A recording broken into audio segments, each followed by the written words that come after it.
नमस्कार दोस्तों, हमारे YouTube चैनल साई कृपा में आपका स्वागत है। आज हम अध्याय 24 के बारे में सुनेंगे। अध्याय 24 में बाबा ने किस प्रकार लोगों का मार्गदर्शन किया। जिन लोगों ने हमारे चैनल को लाइक या सब्सक्राइब नहीं किया है, कृपया करके वो लाइक और सब्सक्राइब कर दी ताकि आगे का नोटिफिकेशन आपको मिलता रहे।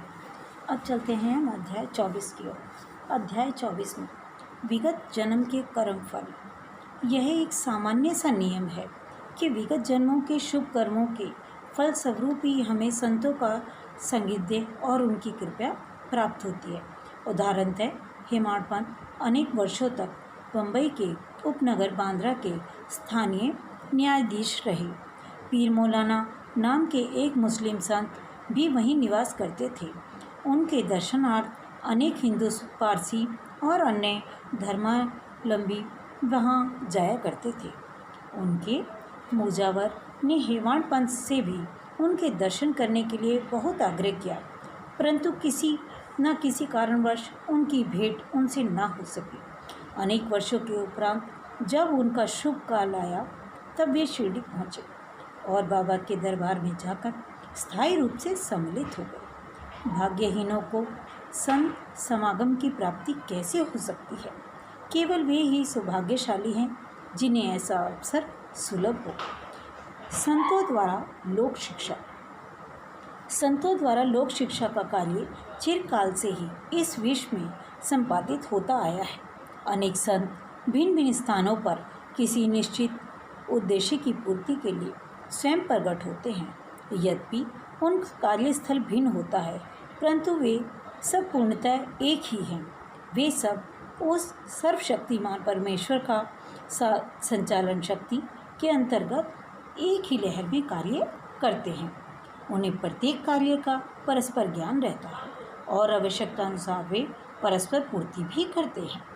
आगे चलते हैं। VHR ठाकुर का मार्गनिर्देशन कैसे हुआ।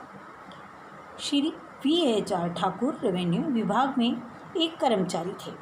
वे समय पर भूमि मापक दल के साथ कार्य करते हुए बेलगांव के समीप मंडगांव पहुँचे। वहाँ उन्होंने एक कणकी संत पुरुष के दर्शन कर उनकी चरण वंदना की।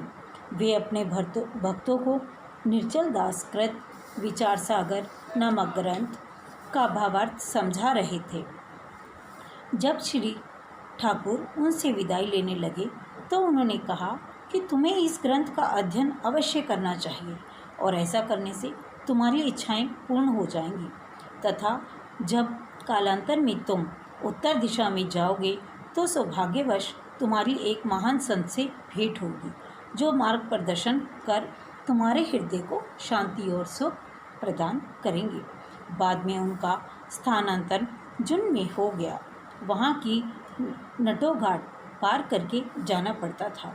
यह घाट अधिक गहरा और पार करने में कठिन था, इसलिए उन्हें भैंसे की सवारी कर घाट पर पार करना पड़ा, जो उन्हें अधिक असुविधाजनक तथा कष्टकर प्रतीत हुआ। इसके पश्चात उनका स्थानांतरण कल्याण में एक उच्च पद पर हो गया और वहाँ उनका नाना साहेब चंदोरकर से परिचय हुआ। उनके द्वारा उन्हें श्री साईं बाबा के संबंध में बहुत कुछ ज्ञात हुआ और उनके दर्शन की तीव्र इच्छा भी हुई। दूसरे ही दिन नाना साहेब शिरडी प्रस्थान कर रहे थे। उन्होंने श्री ठाकुर से भी अपने साथ चलने का आग्रह किया। ठाणे के दीवानी न्यायालय में एक मुकदमे के संबंध में उनकी उपस्थिति आवश्यक होने के कारण वे उनके साथ न जा सके। इस कारण नाना साहेब अकेले ही रवाना हो गए। ठाणे पहुंचने पर मुकदमे की तारीख आगे के लिए बढ़ गई, इसलिए उन्हें नाना साहेब का साथ न देने पर पश्चाताप हुआ। फिर वे शिरडी पहुँचे, तब वहाँ उन्हें ज्ञात हुआ कि नाना साहेब पिछले दिन भी यहाँ से चले गए हैं। वे अपने कुछ मित्रों के साथ जो उन्हें वहीं मिल गए थे, श्री साईं बाबा के दर्शन को गए। उन्होंने बाबा के दर्शन किए और उनके चरण कमलों की आराधना कर अत्यंत हर्षित हुए। उन्हें रोमांच आया और उनकी आँखों से अश्रुधारा प्रवाहित होने लगी।